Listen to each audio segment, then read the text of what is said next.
Hey guys, welcome to the 11th episode of Q&A. We are having a very important Q&A covered in today's episode regarding a very basic but very important application of tickle for each loop. Viewer Akshay Pathadkar has asked in the second episode of tickle in VLSI series, Sir, in last example of for each, you created 3 lists. Is there any purpose of 3 different lists? I have hinted in the episode that more than one list can be grouped together to use them like a lookup table with the help of the for each loop. So in today's episode, we will zoom into this particular situation. Stay tuned till the end of this episode to know how to do the lookup table using the for each loop.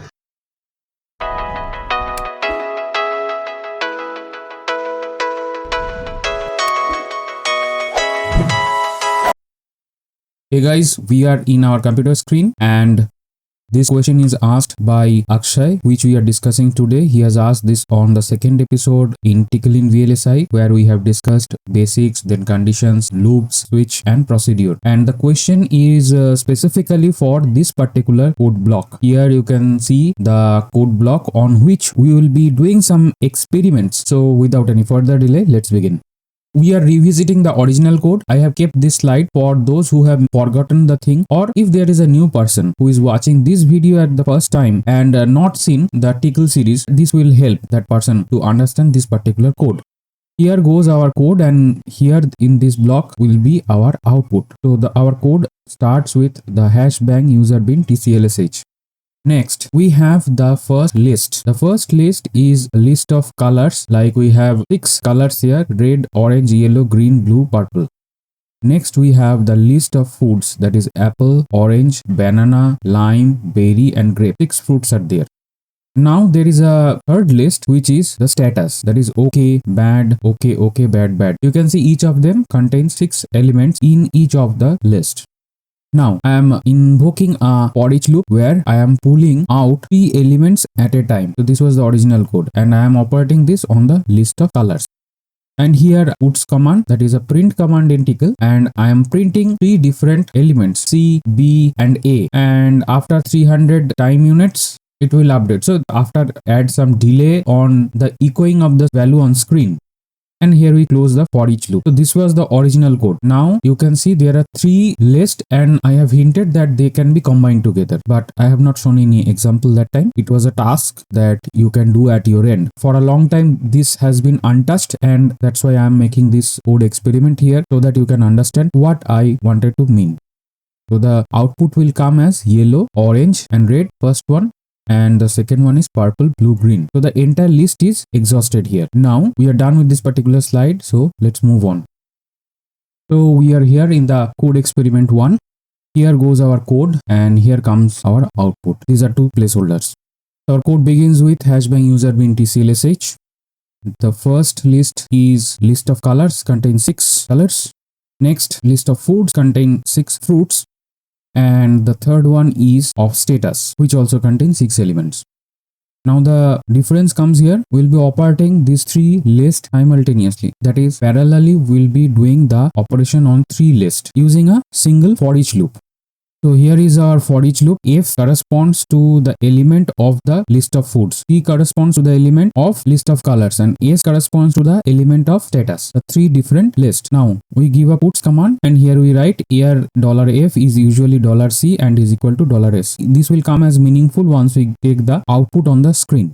After 300 time units, the print will be echoed and updated on the screen. So here we close. So once we execute this particular code, the first is apple is usually red and is okay. Now you can see that it has picked up 1 element from each of the lists. In the same way, if I proceed, we can see that orange is usually orange and bad. So you can see here, let me make my mouse pointer. Here you can see red, apple and okay. Red, apple and okay. I have changed the order here in the print statement, so don't get confused. Here you can see these 3 have been picked up. Next, what is going on here? Orange, orange and bad. So orange, orange and bad has been picked up. The next one is banana, yellow and okay has been picked up.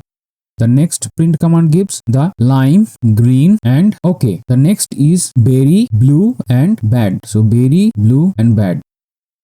Next comes the gray, purple and bad. So here gray, purple and bad. So you can see that this particular code block can access each list simultaneously in a single loop and not nested format. Generally, you may be familiar with a nested format where we first iterate on a loop and then inside we iterate on a second loop. No, this is not a nested format. This is a parallel format. That means we are operating parallelly on each of the list using a single for each loop. So this was the hint that I have given. We are done with this particular slide. So let's move on to the second code experiment. Here we are in the slide of the code experiment 2. Here goes our code and here goes our output. So these are the two placeholders. Start our code with hashbang bin tclsh. The list is the list of colors. We have here 6 elements. Next, I have made a change here. The first 6 elements are okay, the same as the previous one for the list of foods. I have added 6 more elements. Why? You will come to know when I am showing the code. Now, here we are doing an experiment of combination of the previous two cases. So here the for each loop, we have for each A and B from list of foods and C from list of colors. So in the first code, that is the very basic code on which the question has been arised, there I have picked up 3 elements from one single list. And now here you can see, let me bring my mouse pointer. Here you can see that I have picked 2 elements from list of foods. So that's why I have doubled. Otherwise this would exhaust faster than this, because here we are picking 2 elements at a time. So I have doubled the count here. Otherwise blank will come. And here what I have done, I have picked up 2 elements from this particular list, then 1 element from this particular list, and then I give a print command where A and B are fruits and C is a color. So obviously from here fruits will be picked up and here the color is picked up. So after 300 time units, we will update the print on the screen. So here we close it and let us see how the output comes.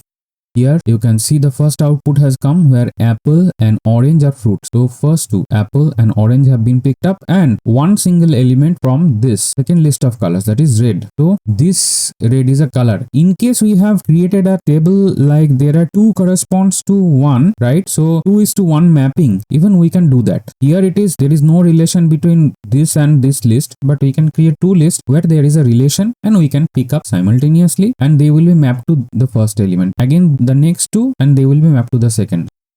That is what we are getting here. Banana and lime are fruit and orange is a color. So banana and lime are picked up and orange is picked up. So 2 from here and 1 from here. The same way we print all the element in when we exhaust the for each loop. So you can see that pear has been picked up from the list of foods and a single element have been picked up from the list of colors. And one more thing, this is not nested. What we are doing here is we are doing it parallelly on the list. So we are done with the code experiment 2. I think you folks have understood how you can combine and do some experiment with the different tickle commands. We are done with this particular slide. Let's move on.